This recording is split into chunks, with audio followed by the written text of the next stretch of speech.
Здравствуйте все! Добро пожаловать на канал Магия Песка. Старинные турецкие гаремные гадания на песке для вас. Дорогие зрители и гости канала, не забывайте подписываться, нажимайте на колокольчик и получайте уведомления о новых видео. Огромное спасибо заранее за ваши лайки, за ваши хорошие добрые комментарии. Тема сегодняшней отсыпочки звучит так. Самая страшная тайна вашего мужчины. Его скелет в шкафу. То, о чем вы даже и не догадываетесь относительно вашего мужчины. Если тема интересна, посмотрите на песочек, подумайте о том, кого любите, либо о том, кто вам интересен. Вспомните его, представьте рядом, назовите по имени и спросите: какая же самая страшная тайна у тебя есть от меня?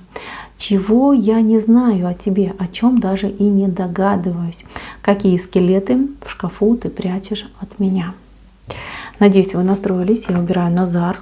Прошу высшие силы дать мне возможность ответить на все ваши вопросы и послать для вас только самую важную, самую нужную и самую полезную информацию. Давайте же посмотрим, что же тут загаданный человек скрывает.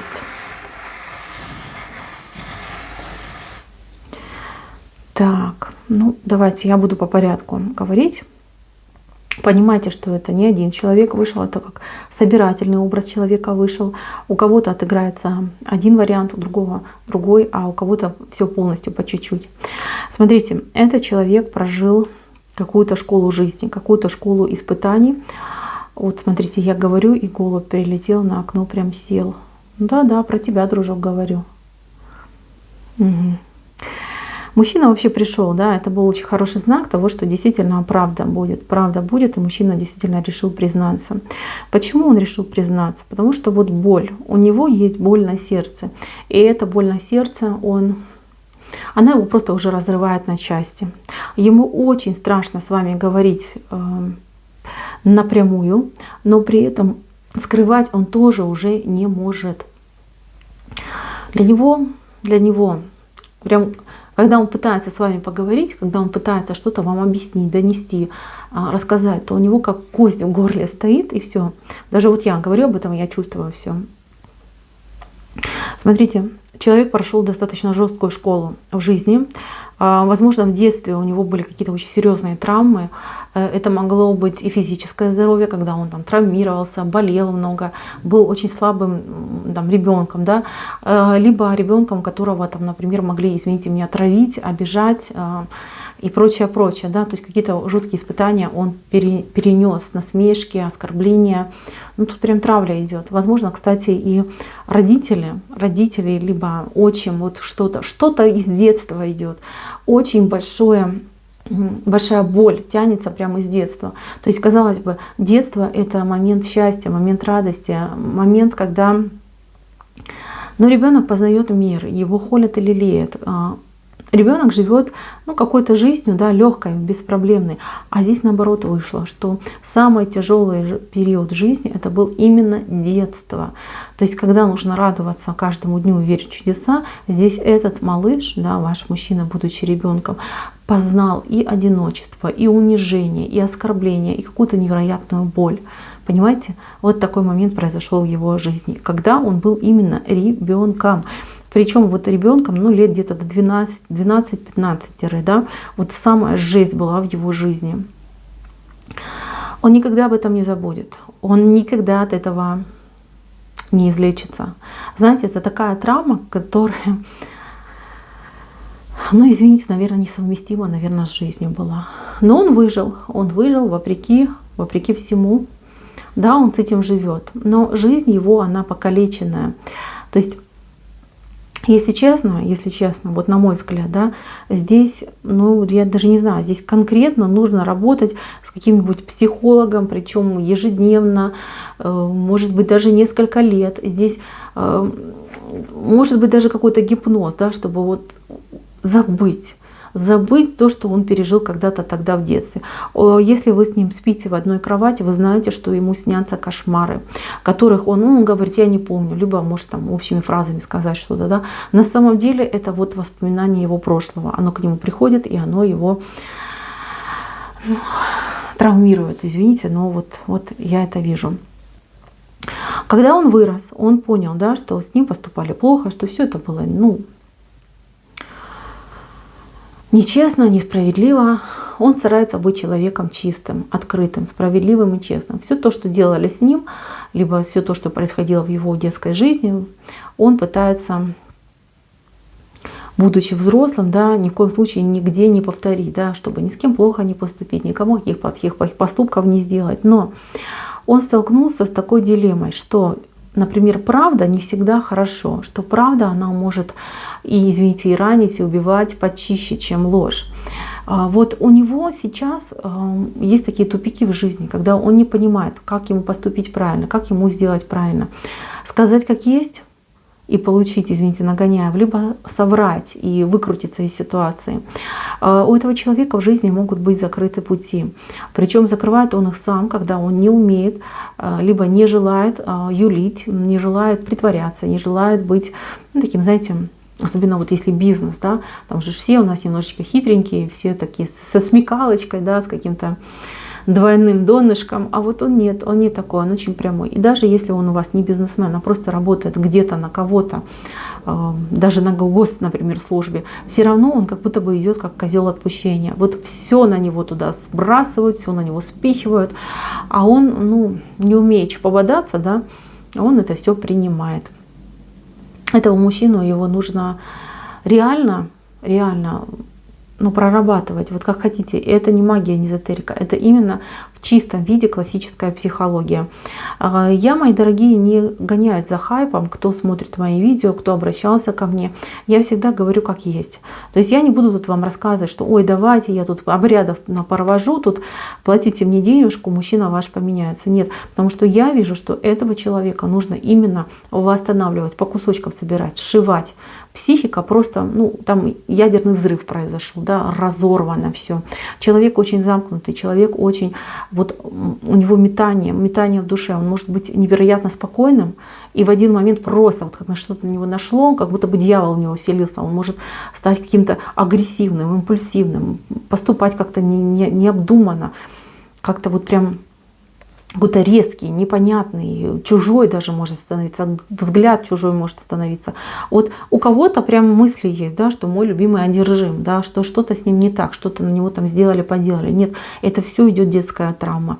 И эту детскую травму нужно конкретно лечить. Лечить, не магичить, не замагичивать, не там наполнять, убирать и прочее. Именно лечить. Лечит доктор, который называется психотерапевт. Вот туда ведите своего мужчину, хочет, не хочет. Конечно, хочет. Он понимает, что с ним что-то не так происходит. Он понимает, что у него возможности закрыты, перекрыты, ему кислород не поступает. И он даже, может быть, и догадывается, по какой причине. Но у него блокировка в мозгу стоит. Вот как хотите. Вот видите, голова как шарик. Голова как шарик. Вот его тело сильное, да, а голова пустота в шарик. Потому что эта блокировка позволяет ему не сойти с ума. То есть он как будто бы, знаете, вот эту боль прошлого, детские эти обиды, он как будто бы их абстрагировал от себя. И как будто бы это страшный сон, как будто бы это чужая история. Но это его. И пока он напрягается и держит этот шар немножечко на расстоянии, ему проще жить.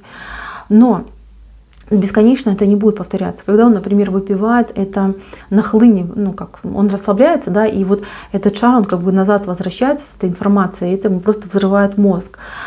Когда он видит какую-то ситуацию, либо, вот смотрите, вы, наверное, замечали, вы с ним, например, общаетесь о чем-то, да, и где-то вы можете немножечко как-то там, вспылить, повысить голос, либо какую-то претензию ему кинуть, и он, вроде вы ничего криминального не сказали, а он раз прям взорвался, глаза кровью налились, там, побегал, накричал, там еще что-то сделал, убежал. Вот это именно тот момент, когда идет, понимаете, вызов. вызов из прошлого. То есть вы ему что-то сказали, что было похоже на эту прошлую ситуацию, оно у него там отмелькнуло, промелькнуло, отразилось, и вот он опять как будто попал в состояние жертвы. И вот он взорвался, да, чтобы не стать этой жертвой, убежал, напылил и сам не понял, да, что с ним произошло. Этого человека нужно реально лечить, спасать. Его нужно прорабатывать. Вы знаете, у него с возрастом есть большой риск того, что он начнет спиваться. Либо наркоманить, либо спиваться. То есть здесь именно идет момент того, что человек будет себя вытаскивать через какой-то допинг. Долго на своей воле, на своей силе он не протянется. А вот допинг, да, это то, что его успокаивает. Это то, что, скажем так, затуманивает рассудок, да, и то, что помогает справиться с этой болью. Поэтому, если вы жена, если вы планируете серьезно с этим человеком жить, да, строить отношения, то здесь, конечно же, лучше его пролечить, причем конкретно пролечить. Это долгий процесс. Вот честно, я не вижу, что тут быстро получится. Долгий процесс, который, ну, он будет результативный, потому что и вы этого захотите, и любимый ваш человек захочет избавиться от этих всех неприятностей и воспоминаний. И это действительно будет правильное решение. Еще по секретам. Ну, честно, я не вижу здесь каких-то конкретных серьезных секретов, кроме вот этой детской травмы. Человек, он по большей части не врет. У него прям какой-то пунктик на вранье. Лучше он промолчит, лучше он не скажет, что там происходит, да, но врать он не будет. Вот прям, знаете, есть такие мужчины, которые там на каждом шагу, да, что ни слова, то, извините меня,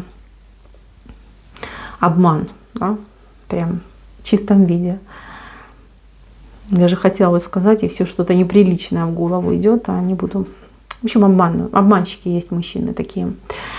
А этот нет, он лучше будет в себе держать, он будет лучше скрывать, он лучше промолчит, но он обманывать не станет. У него реально проблемы с психикой. И здесь, да, нужно лечиться, нужно спасаться. По поводу любви, ну, я так скажу, что любит он только лишь вас, и вы действительно для него идете прям такая звездочка, вы его ангел, и он очень на вас надеется, очень боится вас обидеть. Когда он вас обижает, вы знаете, он так себя сильно ругает, он прям себя проклинает, он даже может себе какие-то травмы наносить, когда он вас обижает, ну как будто бы себя наказывает. И каждый раз он клянется, что все, не буду, пока вы не нащупываете вот эту его мозоль прошлого, и тогда он действительно, он себя не контролирует, он срывается. Вы знаете, это очень хороший подход, если вы его пролечите. Почему? Вот он срывается на вас, а представьте, какой-нибудь другой человек что-то более ему сделает, да, такое напоминающее его прошлое. Он же просто сорвется, и результат будет просто непредсказуемым. Девочки, я тут, ну, даже не знаю, что еще можно сказать. Мой вам совет: лечите этого человека, не пожалейте времени и денег, пролечите его именно у психолога, не у эзотериков, не там, не знаю, у шаманов, не через храм, а именно психология. Здесь чистой воды психология, детские травмы, которые полностью повлияли на жизнь этого человека, сколько бы ему лет не было. Вот веревочка все вьется. А дальше ему будет сложнее выдерживать это все, да, пока он себя держит, пока он сдерживается, еще более-менее живет, а потом будет искать дополнительный себе выход, да, дополнительный допинг, благодаря которому он может держаться. Подумайте, в ваших ручках жизнь этого человека и его, кстати, и судьба. Так, на этом гадание мое закончено. Спасибо всем за внимание. Всем пока-пока.